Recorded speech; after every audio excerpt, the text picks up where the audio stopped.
अस्सलाम वालेकुम students, welcome to sir Waseem physics. आज हम intermediate part 1 physics chapter number 7 waves and vibration इसके एक्सरसाइज के एमसीक्यूज को एक्सप्लेन करने जा रहे हैं। MCQ 7.1 the simple wave speed equation is represented by. Simply wave speed मसावात को किस तरह से रिप्रेजेंट किया जाता है? Option A v is equal to F lambda, option B v is equal to s by T, option C v is equal to r omega, option D v is equal to delta d divided by delta t। Correct option is A, v is equal to f lambda. Here v is the speed of wave, f is the frequency of wave and lambda is the wavelength of wave. आइए इसको explain करते हैं। Wave speed is equal to the product of frequency and wavelength. ये जो हमारे पास wave की speed है ये फ्रीक्वेंसी एंड वेवलेंथ का हासिल ज़रब होती है। MCQ 7.2 the principle of superposition in waves is stated as. इस MCQ में वो पूछना ये चाह रहा है कि वेव्स के मिलने का असूल क्या है, या वेव्स के ओवरलैप होने का असूल क्या है, या वेव्स के सुपरपोज होने का असूल क्या है। Option A the displacement of a wave is the sum of the displacement of its individual components. Option B, the velocity of a wave is the product of its individual components. Option C, the frequency of a wave is the difference of its individual components. Option D, the amplitude of a wave is the ratio of its individual components. Correct option A, the displacement of a wave is the sum of the displacement of its individual components. आइए इसको explain करते हैं। According to the principle of superposition, when waves overlap, the resultant displacement equals the algebraic sum of individual displacement. Student, according to principle of superposition, जब दो waves आपस में मिलती हैं तो मिलके वो एक न्यू वेव बनाती हैं। उस न्यू वेव का डिस्प्लेसमेंट जो है मिलने से पहले वाली जो दो वेव्स हैं उनके डिस्प्लेसमेंट के सम के इक्वल होता है। आइए इसको हम थोड़ा सा डायग्राम बना के अंडरस्टैंड करते हैं। सपोज स्टूडेंट के हमारे पास ये एक वेव है और ये हमारे पास एक और वेव है। ये दोनों वेव जो हैं जिनका फेज डिफरेंस सेम है, ये दोनों वेव्स जब आपस में ओवरलैप करती हैं इस तरह से, ये दोनों वेव आपस में ओवरलैप करेंगी। जब ये दोनों वेव्स आपस में ओवरलैप करेंगी तो हमारे पास एक न्यू वेव बनेगी जिसका रिजल्टेंट डिस्प्लेसमेंट इन दोनों वेव्स के डिस्प्लेसमेंट का सम होता है। So that is why A is the correct option. MCQ 7.3 a node in a stationary wave is. Stationary wave में नोड होते हैं। Option A a point of maximum displacement, option B a point of intermediate displacement, option C a point of zero displacement, option D a point of infinite displacement. Correct option C a point of zero displacement. आइए इसको explain करते हैं। Student, सबसे पहले हम stationary wave को draw करते हैं। ये हमारे पास जो है एक स्टेशनरी वेव है और ये वाली जो हमारे पास पोजीशन है ना, ये वाली मीन पोजीशन है। अब देखें स्टूडेंट, वो वाले पॉइंट्स जो मीन पोजीशन पे हैं या जीरो डिस्प्लेसमेंट पे हैं, ये वाले पॉइंट नोट कराते हैं। जैसे हमारे पास ये वाला पॉइंट, ये वाला पॉइंट, ये वाला पॉइंट एंड ये वाला जो पॉइंट है, ये तीनों पॉइंट जो मैंने हाईलाइट कर दिए हैं, ये तीनों पॉइंट जो हैं ये जीरो डिस्प्लेसमेंट पे, इट मींस दैट कि ये मेन पोजीशन पे हैं। इन पॉइंट्स पे मीडियम के जो पार्टिकल हैं वो रेस्ट में होते हैं, सो हमारे पास जो है डिस्प्लेसमेंट जीरो होता है। That is why C is the correct option. MCQ 7.4 an antinode in a stationary wave is. Stationary wave में एंटीनोड होते हैं। Option A a point of maximum displacement, option B a point of minimum displacement, option C a point of zero displacement, option D a point of infinite displacement. Correct option A a point of maximum displacement. Student, हम stationary wave को draw करते हैं। Student की ये हमारे पास जो है एक स्टेशनरी वेव है और ये वाली हमारे पास जो है मीन पोजीशन है। स्टूडेंट, वो वाले पॉइंट्स जो मीन पोजीशन से ऊपर हैं, अप या बिलो, ये वाले पॉइंट स्टूडेंट हमारे पास स्टेशनरी वेव में एंटीनोड कहलाते हैं। एंटीनोड बेसिकली वो पॉइंट होते हैं जहाँ पार्टिकल जो है वो मैक्सिमम डिस्प्लेसमेंट के साथ वाइब्रेट करता है। So that is why A is the correct option. MCQ 7.5 stationary waves are defined as. Stationary waves को हम डिफाइन कर सकते हैं। Option A waves that move with the constant velocity, option B waves that move with the changing velocity, option C waves that oscillate in a fix position, option D waves that propagate through a medium. Correct option C waves that oscillate in a fix position. आइए इसको explain करते हैं। Stationery waves do not travel, they oscillate eight fix position. Student, इसमें वो ये कह रहा है कि स्टेशनरी वेव जो है वो ट्रैवल नहीं करती है, जस्ट वो जो है फिक्स पोजीशन पर ऑसिलेट करते हैं। स्टूडेंट, हमने ये स्टेशनरी वेव को इस तरह से भी डिफाइन कर सकते हैं कि दो वेव्स जिनकी फ्रीक्वेंसी सेम होती है बट डायरेक्शन अपोजिट होती है वो मिलती हैं और मिल के स्टैंडिंग वेव या स्टेशनरी वेव बनाती हैं। स्टेशनरी वेव में वो पॉइंट जो मीन पोजीशन पे होते हैं नोड कहलाते हैं और वो पॉइंट जो मीन पोजीशन से अप होते हैं वो हमारे पास एंटीनोड कहलाते हैं। इसकी एक और मिसाल लेते हैं।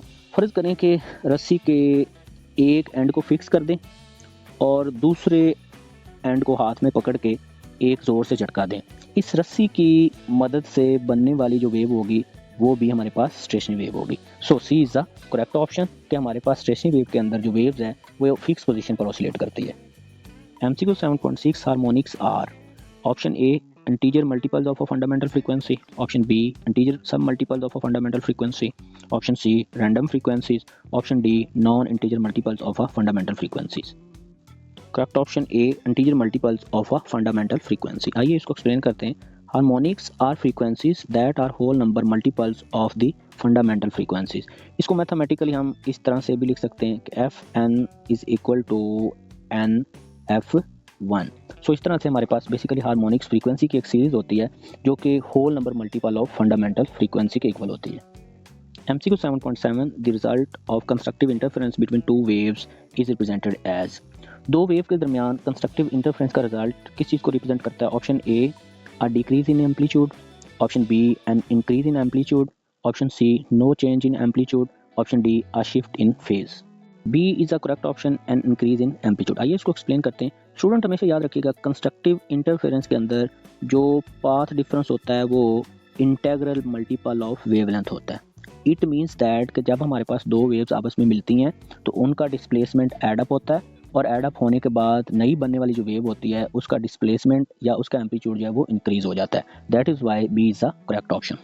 MCQ 7.8 if the amplitude of the wave is tripled then the amount of energy is increase by. MCQ में वो ये कहना चाह रहा है कि अगर हमारे पास वेव का एम्पलीट्यूड जो है वो 3 गुना हो जाए तो हमारे पास एनर्जी की मिकदार कितनी ज़्यादा हो जाएगी? Option A 3 times, option B 6 times, option C 9 times, option D 12 times. Correct option C 9 times. Student हम जानते हैं कि हमारे पास जो एनर्जी होती है वो एम्पलीट्यूड जो होता है उसके स्केयर के डायरेक्टली प्रोपोर्शनल होती है।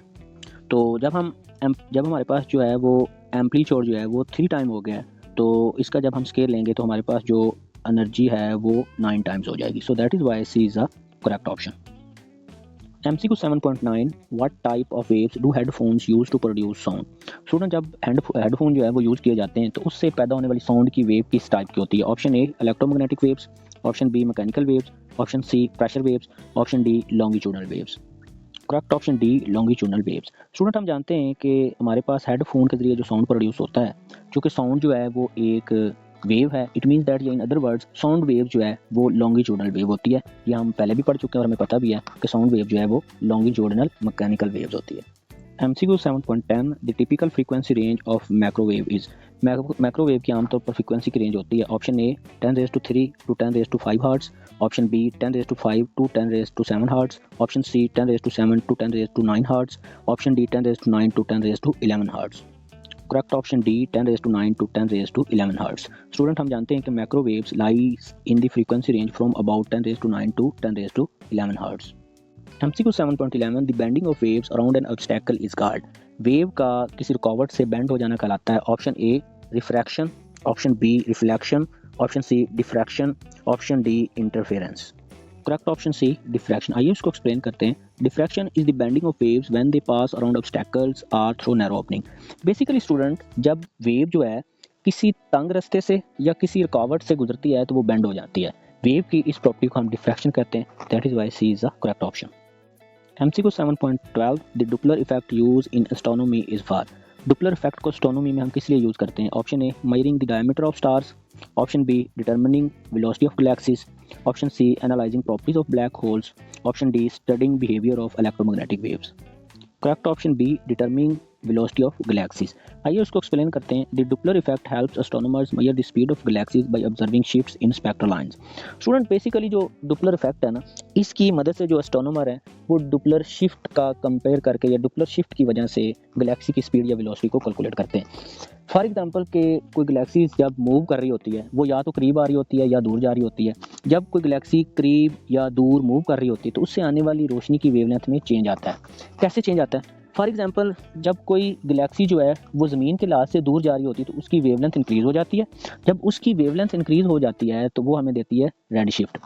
इसके बरअक्स जब कोई गैलेक्सी जो है वो ज़मीन के लिहाज से करीब आ रही होती है तो उसकी वेवलेंथ कम हो रही होती है तो वो हमें देती है ब्लू शिफ्ट। ये जो वेवलेंथ का चेंज है, ये जो वेवलेंथ का शिफ्ट, इसको हम कहते हैं डुपलर शिफ्ट।